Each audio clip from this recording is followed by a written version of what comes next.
Milutin Boštovanović, koordinator za regularnost sve 4 srpske lige, je pored mene. Recite mi, danas ste u prostorijama Fudbalskog saveza Srbije organizovali sastanak sa komesarima za takmičenje. O čemu ste razgovarali i šta je zapravo bila tema sastanka?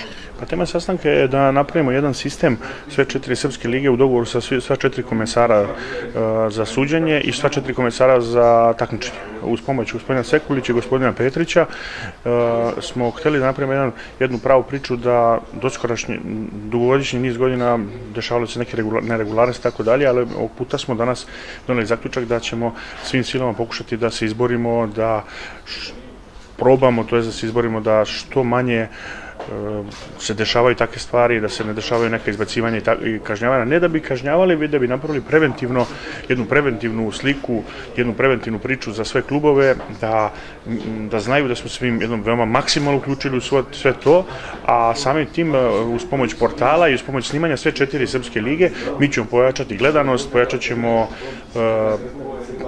sve kompletno što tiče fudbala i bacit će akcenat na regularnost i da svi ljudi koga interes šta se dešava u srpskim ligama mogu da izađu na portal, mogu da gledaju te utakmice i mislim da je to jedna veoma dobra priča. Danas smo doneli dosta zaključaka, dosta pozitivnih stvari, gde su komesari dali neke svoje predloge, gde smo napravili tu jednu zajedničku priču kako ćemo dalje da delujemo i gde smo se dogovorili da posle svaka 4 kola napravimo jedan zajednički sastanak gde ćemo da analiziramo ta prethodna 4 kola i gde ćemo se dogovoriti kako dalje.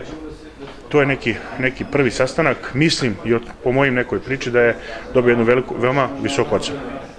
Mi možemo da konstatujemo da svi nosite pozitivne utiske sa ovog sastanka i ja vam želim naravno uspeh u perspektivi. Ja se nadam i siguran sam da smo danas dosta uradili, smo krenuli s jedne tačke nulta, i mislim da ćemo ići samo napred, eto, toliko od mene. Hvala najlepše.